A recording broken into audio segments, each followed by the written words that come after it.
Alright, to lead off, I'm gonna get a couple things out of the way first, off my chest. First of all, I can say that I'm pleasantly surprised the movie was a lot better than I worried it would be, and I understand why a lot of people like it, to be honest, even if I'm personally gonna have other things to say about it. And and second of all, whoever's in charge of the marketing department at DreamWorks or Sony Universal needs to be fired, I think, because they really undersold what kind of movie this was. So now that I got that out of the way, here I am with my first reading thoughts on The Way of Robots, directed by Chris Sanders, based on the book series of the same name,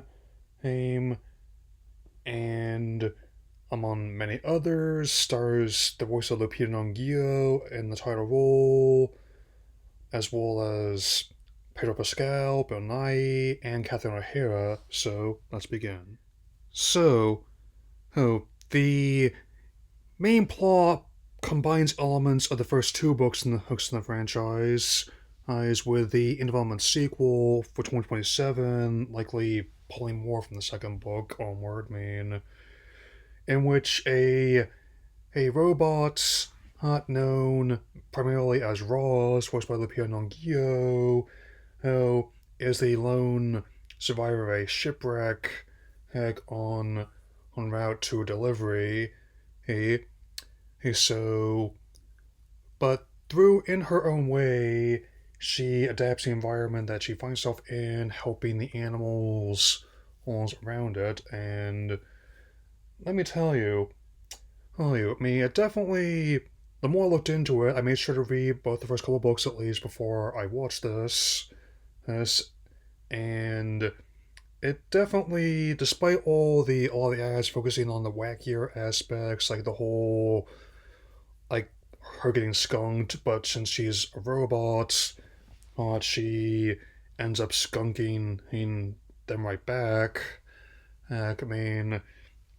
It's actually got a lot more in common with the likes of the Iron Giant and Wally than a lot of other works and remakes over there. So that in itself shows to me that I understand why a lot of people like this one and why it was. Now, I was skeptical for the longest time, probably like the biggest skeptic of this film in my immediate circle, where because of competition and and being sandwiched right in between TF1 and Joker 2, I thought it would do too well. But as it turns out, the opposite happened. And domestically, it grossed more than them both combined. And today it's made $300 million worldwide on a relatively modest $8 million budget. Whereas while Disney and Pixar still throwing like the big bucks behind their films, which makes sense, other ones have been scaling things back, but at the same time, also, whenever possible, giving people more room to experiment. And I will say this: in the span of this, in the same calendar year, like they released this was a contender for what's one of their best movies, and a new challenge for one of their worst in the DTV Megamind sequel. I'd say it's a pretty impressive range to help cap off over 30 years of storytelling, with more to come. I'll just deal with the Dogman movie as it comes, personally. I like the books, but that's them having their day. I will also state that, yeah, there is a little bit of, like, demographic divide right over who went to what. Like, guys and dads went to TF1, and whereas as moms and daughters tend to go to this movie a bit more, but still, I actually hate what they do, especially with the storyline with the Gosling she finds after her, its parents were lost in a storm, or I won't go into exact details, but in her own conventional way, hey, she raises the Gosling like it was one of her own, and is an unconventional surrogate mother, to say the least, and Also, oh, definitely he can say that in terms of design, where here I can definitely it's somewhere in between in like an Apple device and a helper robot, and I can definitely vouch for Roz joining the great pantheon of pop culture robots in history. I mean, a on film alone. I believe that she is worthy company for the likes of the Iron Giant and Wally. I mean, and I wouldn't say, hey, even though I personally wasn't as weighed down by the big reveal in the denouement, especially with some of the close calls in it, that at least understand what that had an effect on people. Well, and definitely a and again that also plays into again why I'm putting it in the same boat as the likes of Iron Giant and Wooly, like in terms of showing that hey, perhaps it's more than just metal and circuitry inside there.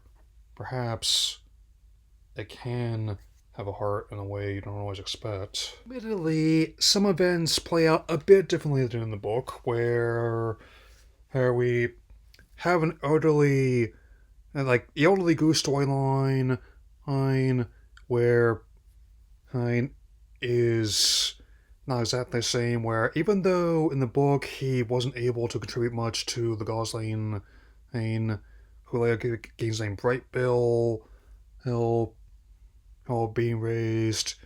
He's where in the film he's been more active, and which makes sense. When you have an elder statesman like Bill Nye behind the voice, well, you might want to give him a bit more to do, man. Since and with that in mind, and that's taking creative liberties is not a problem. If they make sense with different medium. Um, I mean, heck, Shrek and How to Train Your Dragon very significant in their books, and they end up becoming like veritable pop culture touchstones of sorts, man. And Guardian Ladder, I also do a live action version of that as it comes, man.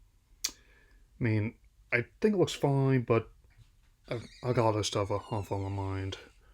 And I will say that with I think Flow being the only one of the best anime feature nominees I have not yet seen, this may very well be another year. Again, much like the last year, where I like all the nominees in that category, but I know only one can win. And and yes, I will be watching Win or Lose when it streams and doing videos on it in all likelihood. So there's that. I've also got that and the new Spider-Man show queued up, and what the lead actor said in Variety does not concern me right now, as much as other factors going on. Still, I can definitely say that now that's on Peacock, and if you're on the fence, and it's about like I was, now's the perfect time to check it out, man. I know what I mean. And yes, I'll also be giving Wicked a look whenever that drops on there. Her, and I imagine that'll be soon too. Anyway, hey, that'll be all for now, and even and though I am definitely juggling a lot of games right now, primarily Donkey Kong Country Returns HD and Jedi Power Battles, I also do indeed have the next volume of Tomb Raider Master pre-ordered. We're talking about that when it goes live this Valentine's Day. Laura's canonical birthday, even. We're going to get Captain America tickets soon. And I will definitely see you all again another day. So, take care, everyone.